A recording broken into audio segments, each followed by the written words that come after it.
Lo que ocurre en Medio Oriente está redefiniendo la economía global y América Latina no queda afuera. Energía, inflación, comercio, el impacto ya empezó. ¿Estamos preparados? Entender el conflicto es entender nuestro futuro.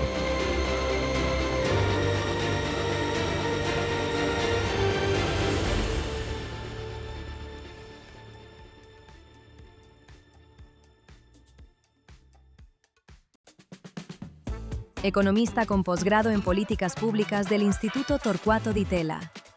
Ha sido protagonista en iniciativas clave como la creación de la Agencia de Inversiones de Mendoza y ha contribuido al debate internacional como coautora de libros sobre Mercosur y negociaciones con la Unión Europea. Como Carla estaba contando, es un ciclo en 3 etapas para plantear el tema, darle un marco conceptual y estratégico también, pero es un espacio sobre todo para pensar y conversar acerca de, bueno, esta nueva realidad que nos está marcando Medio Oriente, algo que conocemos poco porque está lejano geográficamente y lejano culturalmente y sociológicamente y políticamente. Eh, un analista internacional, George Friedman, decía, bueno, cuidado con Irán. Irán es importante en Medio Oriente. Y bueno, ese cuidado con Irán es lo que hoy nos convoca ahora en este ciclo de ecos de la guerra de Medio Oriente. Entonces ya, bueno, primero decirle que obviamente está abierto a preguntas y a consultas y vamos a ir evolucionando a lo largo de todo este ciclo y en ir profundizando sobre lo que seguramente ustedes estarán más ansiosos, que son los impactos económicos, y los efectos que está teniendo esto, ¿no? Porque esto es algo vinculado al mundo de las empresas, pero para entender los impactos económicos y los impactos que pueden tener en cada uno de los países, de Panamá, de El Salvador, de República Dominicana, de Argentina, creo que lo más importante es comenzar ahora por adentrarnos en lo que es el mundo árabe y sus fracturas internas. Entonces, conversando con Axel, ustedes recién, cuando leyó su currículum, creo que es muy interesante hablar con Axel porque él estuvo viviendo y conoce desde adentro esto de lo que es la cultura, la política de este mundo árabe, de este mundo persa, como bien se pone énfasis, que es una cultura muy distinta a las nuestras. Entonces, bueno, creo que primero entender realmente cuando decimos Medio Oriente y cómo se percibe la región desde adentro. ¿Qué es Medio Oriente y cómo se percibe la región desde adentro, Axel?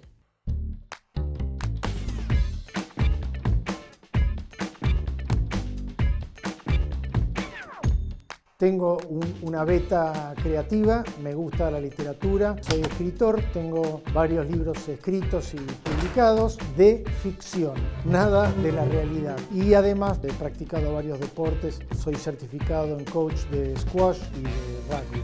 Todos los componentes de la vida de uno están relacionados. Uno puede tener una profesión y un hobby, pero siempre hay un vínculo, siempre hay algo que los relaciona. Yo tuve la fortuna de haber trabajado y vivido en muchos países alrededor del mundo, mucho en Latinoamérica, en Medio Oriente, en Asia, Europa y África del Norte. Y por supuesto mis pasiones me llevaron a concentrar mi profesión en 3 áreas que tienen que ver con el emprendedurismo, las finanzas y la expansión internacional de las empresas. Y ese soy yo, mucho gusto. Hola Silvia, tuve la fortuna profesionalmente de haber vivido 15 años en Medio Oriente, pero además por mi experiencia profesional tuve que vivir en 8 países distintos y trabajé en más de 30. Entonces, mi experiencia en Medio Oriente yo la contrasto un poco con otras experiencias de haber vivido en otros lugares y la verdad que cuando llegué a Medio Oriente la diferencia cultural, el shock cultural fue el mayor que experimenté en mi vida a pesar de todos los viajes. En el año 2018, yo vivía en Dubái y tuve un cliente mío alemán, una empresa alemana que exhibía productos tecnológicos en ADIPEC, que es una exhibición de Abu Dhabi de tecnología y petróleo, quiso que yo desarrollara una estructura para ellos en Irán. Hasta ese momento yo no tenía ninguna experiencia en Irán, tuve que buscar un aliado para que pudiese copiar el diseño y construir el stand en Dubái, en Irán. Y viajé a Teherán porque quería conocer a mi nuevo aliado en persona, quería ver los diseños que hacían, las construcciones, etcétera, etcétera. Yo no podía arriesgar la experiencia de mi cliente. Bueno, lo primero que sufrí cuando llegué al aeropuerto, lo primero que me di cuenta es que yo era el único pasajero del avión que no tenía visa. Yo había decidido sacar visa en el aeropuerto, lo que se llama Visa Upon Arrival, que aparentemente para los argentinos se nos permitía. La cuestión es que el aeropuerto quedó vacío, se fue todo el mundo y quedé yo solo. Me pidieron que me corriera, que me apartara y que esperara. Esperé 15, 20 minutos, me llamaron un par de veces para hacerme preguntas. Finalmente me llama el hombre de migraciones, que no hablaba nada de inglés. La mayor parte de los iraníes no hablan una pepa de español ni de inglés. Y me señala el pasaporte y me dice, ¿Argentina? Y yo, sí, Lionel Messi, me dice. Y yo, claro, Lionel Messi. Tum, tum, tum, me puso todos los sellos, pase. Más allá del tono gracioso, que no es la primera vez en mi vida que me pasa algo parecido, que me haya pasado eso en Teherán, un lugar bastante hosco, un lugar bastante difícil, también me permitió ver otra cara de los iraníes, ¿no? Que son gente real, con vidas reales, con familias reales.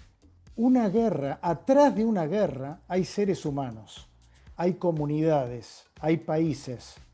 Y por lo tanto, la guerra el impacto de la guerra no es solamente económico. Hay mucha gente que sufre por eso y mi recomendación es, antes de emitir juicios, tratemos de aprender de esas culturas y de esa gente para poder entenderlos mejor. Las culturas no se cuestionan, las culturas en cuanto a las etnias y a las sociedades no se cuestionan, lo que se cuestionan son las acciones y las intenciones. Las culturas hay que conocerlas, hay que estudiarlas para poder entender mejor por qué toman las decisiones que toman y después cuestionar las decisiones y las acciones. En esto de anoticiarnos acerca del origen de Irán y de los persas, como conversábamos antes, los persas crearon el ajedrez. Y si hay algo que le ha mostrado Irán a Estados Unidos y a Israel, es que las negras también cuentan. Entonces, esta estrategia de tener estos grupos diseminados en todo el mundo, evidentemente donde ahora es una amenaza mundial para parques de diversiones, centros de turismos, y al ellos estar dispersos por todo el mundo, evidentemente, digamos, no hay que minimizar el pensamiento militar refinado y estratégico que tienen los iraníes. Mientras seguimos hablando de historia y cultura, Diego, seguro que muchos querrán conocer los números, la macro de estos países, porque bueno, son países muy lejanos que ni siquiera han estado en nuestro radar, porque bueno, muy pocos son los vínculos comerciales. Muy poca, digamos, es el vínculo también desde inversiones y menos aún político. Diego, si querés irnos comentando acerca de, bueno, qué números te han llamado la atención de estos países. Un saludo especial, mi nombre es Diego Andrés Guevara Fletcher.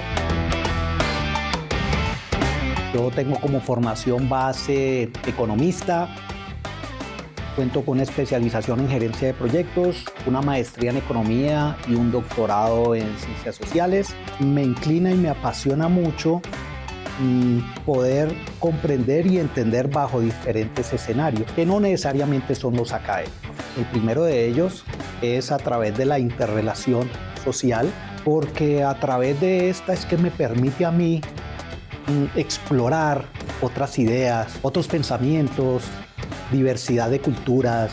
Y yo creo que eso se puede lograr a través de dos cuestiones que para mí pueden sonar simples. La primera de ellas es a través de la lectura. La lectura te da una capacidad de poder imaginar otros entornos y comprenderlos a través de diferentes maneras en las cuales se presentan las mismas. Quizá el último de ellos es a través del baile. Soy un apasionado de bailar salsa, de bailar merengue, de bailar bachata a nivel amateur, y esto también me ha permitido interrelacionarme en unos entornos bien particulares.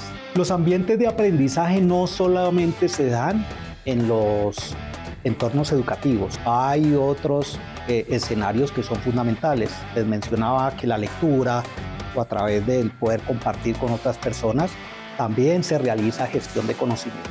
En estas interrelaciones que tenemos entre estudiantes y docentes hay unos procesos mutuos de doble sentido de aprendizaje. También tienen unas posturas y tienen unas experiencias profesionales, tienen unas experiencias personales que me enriquecen a mí de manera personal. Entonces, yo creo que esa es una conexión que yo encuentro entre mi parte personal y entre la interrelación profesional.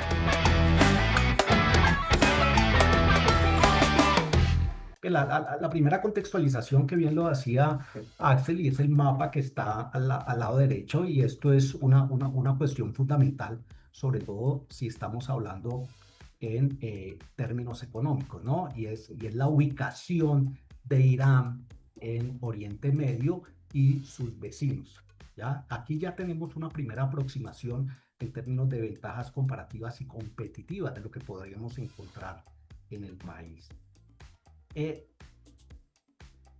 Una primera contextualización de variables macroeconómicas entre los tres actores en conflicto. Con respecto al PIB, vemos que hay una gran diferencia entre los países que actualmente están en guerra. Si comparamos el PIB de Estados Unidos, ¿sí?, con el de Irán, pues vemos que hay una enorme diferencia. Y ese PIB está obviamente relacionado con el tipo de economía que tenemos. Estados Unidos pues, es la mayor economía del planeta. Estamos hablando sobre el PIB. Obviamente el PIB de Estados Unidos compete a la principal potencia económica del mundo.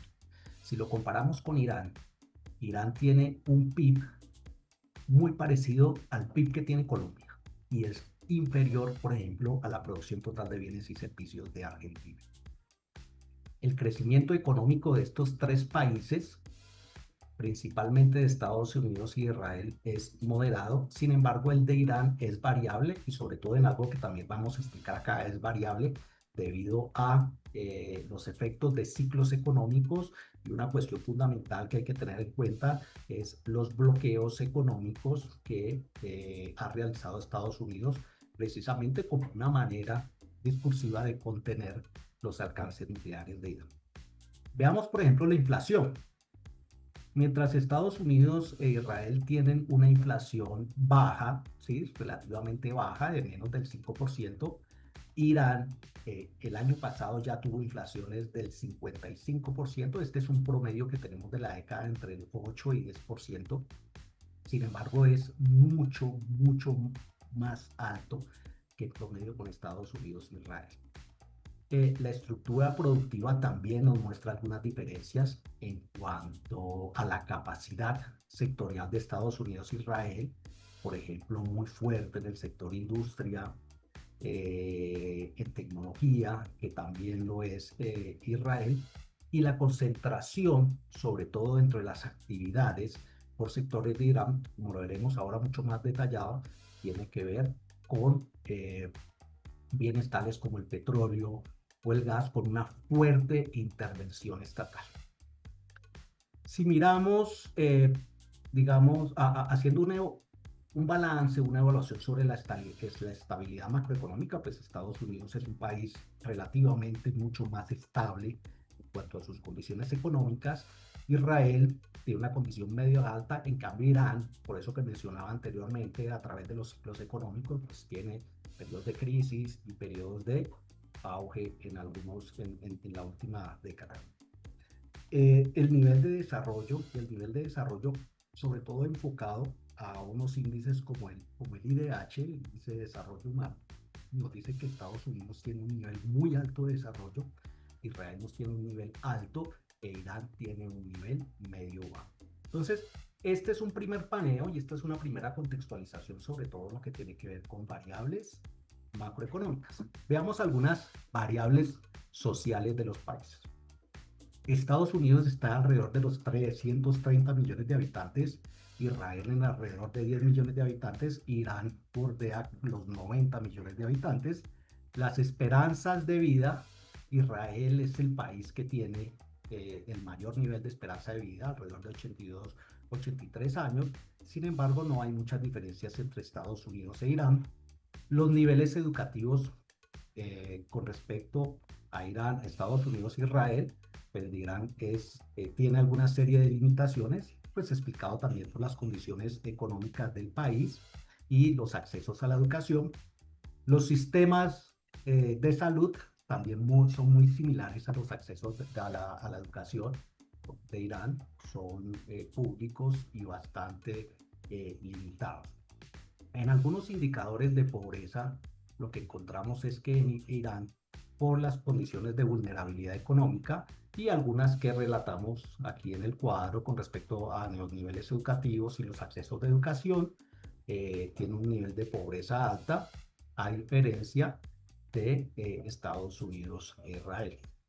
La desigualdad también de Irán es alta, aunque dependiendo cómo se mida, no solamente a través del indicador Gini, sino a través de otros indicadores como por ejemplo el DTI, el de Estados Unidos también presenta alta desigualdad. Hay un factor importante a tener en cuenta y esto lo vamos a ver también en las consecuencias y también en los tipos de sofisticación de la guerra, ¿sí? Que tiene que ver con los accesos a tecnología. Estados Unidos e Israel manejan una tecnología muy avanzada, muy sofisticada y eso les da una ventaja particularmente con Irán. Las libertades civiles, que es también otro indicador social, como bien lo decía Axel, precisamente por las cuestiones políticas, por ser un modelo de teocrático a través de los ayatolás, hay restricciones a las libertades civiles en Irán. Por ejemplo, las mujeres es un caso bien singular que todos conocemos que es un patrón cultural y estas libertades civiles pues contrastando un poco con países como Estados Unidos e Israel pues muestran una diferencia importante. Aquí en esta ficha lo que yo quiero es que nos podamos centrar y profundizar un poco en la estructura económica por sectores económicos, particularmente de Irán. ¿Y por qué me parece a mí relevante tener esta discusión? Porque aquí es donde podemos encontrar algunas cuestiones que pueden ser novedosas para nosotros, pero también podemos encontrar ciertos desafíos en relación a lo que vamos a tratar de discutir en los ciclos número 2 y ciclos número 3. Aquí en el lado izquierdo tengo un cuadro de los aportes por sectores económicos en la economía iraní. Quiero destacar 3 sectores. Voy a empezar desde el mayor aporte, que es el sector terciario y servicios, que es alrededor del 50% del total que aporta a la producción de bienes y servicios, pero hay un factor clave y relevante dentro de la composición sectorial de Irán. Esto está para datos del 2025 y es el sector energético. Y aquí entonces tenemos un punto central de la discusión no solamente por lo que implica los orígenes de estos conflictos, ¿sí? Porque el conflicto, recordemos que el conflicto que estamos viendo en este momento entre Irán, Israel y Estados Unidos no es un conflicto nuevo. Ya tuvimos un primer round, llamémoslo así, ya tuvimos un primer escenario que fue a mediados del año pasado en lo que se denominó la Guerra de los 12 días, ¿sí? Y particularmente esa Guerra de los 12 días tuvo implicancia y además muchos de los orígenes acerca de esta composición del sector energético, particularmente con el petróleo y gas. Y es que un estratega militar dijo no hace mucho, en el siglo XX, que para poder hacer una guerra, los primeros que deben ir a conocer el territorio enemigo son los antropólogos y los sociólogos. Y lo segundo, que es algo que puede haber quedado ahí en el tintero, y es que podemos tener muchos aprendizajes en términos económicos y en la estructura productiva de un país de Irán, sobre todo en términos de innovación, ciencia y tecnología propia. Es un país que tiene más de 2.900 bloqueos. Es el país en el segundo lugar más bloqueado después de Rusia. Es decir, que ellos no pueden hacer, por ejemplo, transacciones internacionales como nosotros lo hacemos a través de una compra de una tarjeta de crédito. Sin embargo, han creado software propios y han creado sistemas de pago para tratar de solventar estas crisis, y eso yo creo que son puntos en los cuales nosotros deberíamos aprender. Sí, en esto no nos tenemos que olvidar de China también y de las conversaciones que Estados Unidos tiene con China. De hecho, Estados Unidos quería ver si terminaba la guerra antes de su conversación que iba a tener el 31 de marzo con Xi Jinping. Esta es una buena pregunta para hacerle a nuestro próximo invitado. Carlos Rucauf, abogado y una de las figuras más relevantes de la política argentina en las últimas décadas. Fue vicepresidente de la Nación, gobernador de la provincia de Buenos Aires y ministro de Relaciones Exteriores. Con una mirada estratégica y experiencia en el escenario internacional, aporta una visión única sobre los conflictos globales.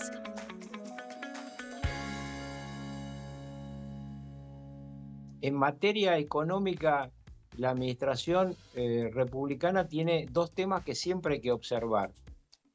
No siempre Trump mantiene su posición en materia económica y hay elecciones el 3 de noviembre. Y esto es muy importante porque en esta guerra fría del siglo XXI vuelve a haber una dictadura frente a una democracia. Pero la diferencia entre la guerra fría del siglo XX y la del XXI es que la otra tenía un componente ideológico y esta es una lucha entre dos capitalismos. El derecho internacional murió el día que entró a Ucrania Vladimir Putin, el día que se violó las fronteras de un país que no era beligerante. Fueron a Ucrania a quedarse con Ucrania, no había ningún motivo, más allá de los que inventen, para tomar Ucrania. Y desde entonces el mundo actuó, digamos, con la consigna dada a los ucranianos: vamos a pelear hasta el último ucraniano. No hicieron otra cosa que primero darle armas, luego venderle armas, y en la última gran embestida de la Unión Europea, primero le iban a dar a Zelensky la plata que tenían confiscada a Putin, luego retrocedieron en chancleta, como diríamos en mi país, y lo que le dieron fue un crédito a pagar. Entonces, claramente, ahí se empezó a violar fuertemente el derecho internacional y cada vez más las Naciones Unidas dejaron de cumplir con su rol. Solamente un dato creo que ilustra esto. Las Naciones Unidas fueron fundamentalmente creadas después de la Segunda Guerra Mundial con el objetivo de que se resguardara la paz y la seguridad internacional. Los 5 miembros permanentes del Consejo de Seguridad con poder de veto fabrican el 97% de las armas letales que se venden en el mundo. Yo tengo 3 nietos norteamericanos, así que lo mío ya no es siquiera un análisis. Ellos sufren en carne propia la inflación.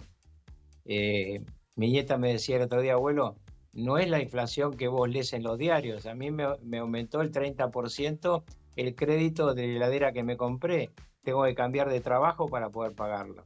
Entonces, esta realidad al norteamericano lo golpea en lo que siempre es la decisión última electoral, el bolsillo, el metro cuadrado de cada uno. Y la nafta, la gasolina, sigue subiendo. Yo miraba recién, mientras los esperaba, lo que para mí es un termómetro muy importante de esta guerra, que es el precio de los dos petróleos, del Brent y el de WTI, y por el otro lado el precio del oro. Todos están subiendo. La estructura de refugio, la estructura que demuestra que en un mundo donde se va acabando el petróleo que está flotando, algunos dicen que quedan petróleo para 20 días, otros para 25 días, así que Estados Unidos no puede dilatar nada acá. Lo que tiene que encontrar una solución que no encontró. ¿Por qué? Y bueno, porque interpretó en forma errónea el carácter de su adversario. En cualquier otra guerra entre occidentales, la demolición estratégica de un país provoca la rendición. Pero eso no ocurre con los iraníes.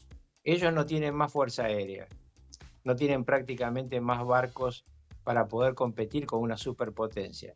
Tienen misiles, muchos más de lo que decían tener, y en ese punto de vista parece que tenía razón Israel, que tenían tantos misiles que arriesgaban su propia existencia a los israelíes, y al mismo tiempo tiene a sus proxies, y está defendiendo a sus proxies con uñas y dientes. Hezbollah, los hutíes, los chiitas en Irak, todo eso está en lo que quiere negociar el sábado en Islamabad, Irán. Y esas son cosas que ya dijo Estados Unidos que no va a negociar. Irán dice, quiero una compensación económica. Estados Unidos le dice que no. Irán dice, yo quiero tener un plan nuclear. Estados Unidos dice, una línea roja. Irán dice, quiero controlar el estrecho de Hormuz. Ni lo pienses, dice Donald Trump, que hoy mismo sacó un X, pero ¿qué dijo? Me han dicho que están cobrando un peaje en el estrecho de Hormuz. Déjenlo de hacer. ¿Y quién te va a hacer caso? Todo depende si se abre Hormuz o no. Si no se abre Hormuz va a haber guerra. Y va a ser una guerra mucho peor de la que hemos visto hasta ahora. Y un tema muy importante, Israel y el Líbano han llegado a un acuerdo para comenzar el lunes negociaciones entre ambos países. Esto me parece un realmente paso gigantesco. Primero, porque el Líbano asume la responsabilidad de separarse de Hezbollah. Hezbollah ha sido un cáncer para el Líbano. Y lo que intenta decir Irán cuando Israel bombardea a Hezbollah es bombardear al Líbano. ¿No? Son dos cosas distintas. Y que empiece una negociación y que hoy ambas partes se hayan comprometido a un alto el fuego entre los países y que Israel se haya comprometido. Estos son documentos que yo los tengo en mi poder, no es que apareció de la nada, esto ya está firmado. Israel se ha comprometido a no atacar si no lo atacan. Me refiero a Hezbollah. Obviamente que no va a ocurrir que haya un ataque del Líbano. Y finalmente, el Líbano expulsó al embajador de Irán de Beirut. Esto es muy importante, porque esto significa que las autoridades libanesas están dispuestas a convivir con su vecino Israel, cosa que es un paso gigantesco. Los acuerdos de Abraham, que fueron para mí una maravilla y que estaban por incluir a Arabia Saudita cuando Irán impulsó a Hamás aquel dramático 7 de octubre de hace 2 años. En ese momento se rompió la posibilidad de una paz en Medio Oriente. Esa paz es posible, pero Irán va a hacer todo lo que pueda para impedirla. Fíjense lo que pasó, quizás lo imposible para cualquiera de nosotros. Un gobierno llevando a hombres, mujeres y niños a ponerlos en los puentes y en las centrales eléctricas para que en esa noche los bombardeos norteamericanos, que no ven a quién le tiran sino un objetivo dentro de una estructura de una computadora, masacraran a decenas de miles de personas. a ninguno de nosotros en nuestros países se nos ocurriría. Solamente plantear eso derrocaría un gobierno. Esto no ocurre en Irán, ni va a ocurrir un cambio de gobierno, y mucho menos un cambio de gobierno hacia un Shah o alguna cosa parecida. No hay posibilidad de una Delcy Rodríguez en Irán. Occidente no entiende Irán. Occidente no comprende que Irán está dispuesto a masacrar a su propio pueblo para no darse por vencido. Entonces, en el medio de este desastre, Irán dice, ganamos nosotros. En realidad se quedaron sin aviones, se quedaron sin barcos.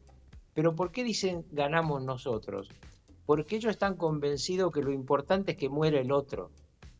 Y este pensamiento no entra en la mentalidad occidental. Y este ha sido el tema central del error estratégico de Estados Unidos. No entender realmente qué pasa en la cabeza de los protagonistas de Medio Oriente. Si lo hubieran entendido, hubieran hecho una alianza con los países árabes sunitas y esto no hubiera ocurrido. Este conflicto es mundial. La falta de petróleo es un conflicto mundial. El mundo nunca cambió a energías renovables, sino en sectores muy pequeños. Más aún, muchos de esos pasos se fueron dando atrás en la última década. En países muy importantes, empezando por China y Estados Unidos, ¿no? Pero en muchos otros países europeos también. Muy pocos siguieron con el cambio a energías alternativas. Entonces, claramente, es tan grave la situación en materia de petróleo que lo que le pasó en los últimos 4 años a Europa lo acaban de dar de vuelta el G7 en instantes. Dijeron, no, Rusia está sancionada, pero por ahora no la sancionamos más, que nos venda el petróleo que tengan en este momento, no el que vayan a extraer mañana, el que está flotando. Entonces, claramente la estructura energética está cambiando la relación de fuerza, pero en esto la esperanza es que el enfrentamiento entre las dos superpotencias termine en un acuerdo. Y yo creo que esto es posible, que los chinos prefieran un yin y un yang y no prefieran un conflicto. Porque los chinos tienen paciencia que nosotros no tenemos y Trump menos. En consecuencia, los chinos dicen, estoy seguro, tenemos mucho tiempo para superar a Estados Unidos, ya lo vamos a hacer. Tardarán 15 años, 20 años, 30 años, ya lo vamos a hacer. Y mientras tanto, mantengamos las convenciones y que ellos sigan votando y equivocándose. Porque esto hay que tener muy claro. Miren, un señor al que todo el mundo lo desprecia hoy, porque terminó muy mal, Joe Biden, escribió una nota en New York Times cuando era vicepresidente de Obama, diciendo, el gran problema con China es que nosotros cambiamos de gobierno cada 4 años y ellos tienen siempre el mismo Politburó y entonces sus políticas no varían sino cuando 5 o 6 o 7 personas deciden el destino de 1.300 millones. Nosotros tenemos que decidir con el voto y en un país de voto voluntario. Este artículo en New York Times, yo no lo tengo ahora, pero búsquenlo, porque realmente fue para mí un llamado de atención muy importante, porque los vicepresidentes siempre tuvimos más tiempo que los presidentes para poder escribir y opinar, porque uno está en el banco, ¿no? Es como, yo siempre digo, el vicepresidente es como Garnacho cuando juega Messi.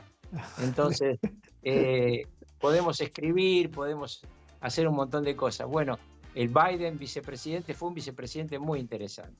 Buenas noches y muchas gracias por haberme aguantado un rato. Bueno, muchísimas gracias. Un poco lo que decíamos antes, estos acontecimientos tienen en vilo a todo el mundo, económico, financiero, social también. Esto impacta en todos.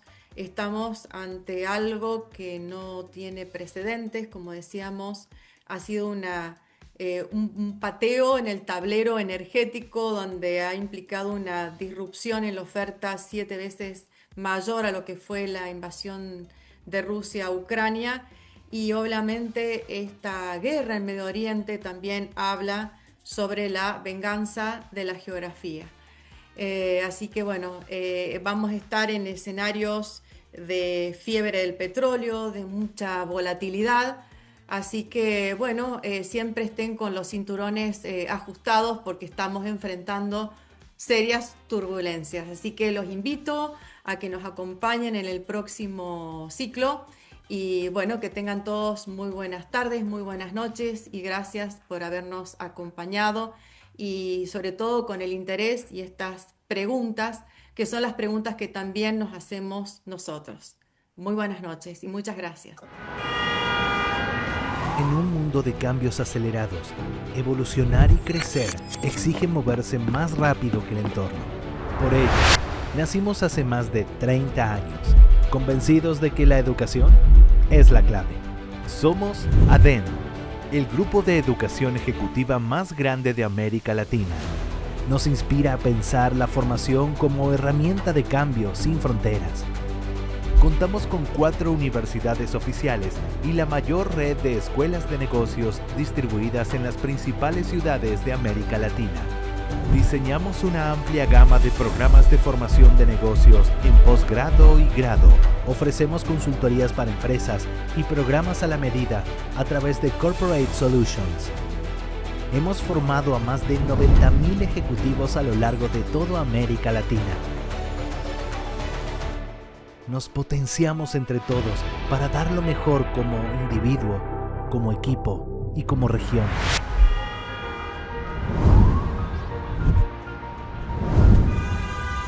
Trabajamos día a día en crear experiencias de aprendizaje con atributos de valor que potencian lo mejor de la formación.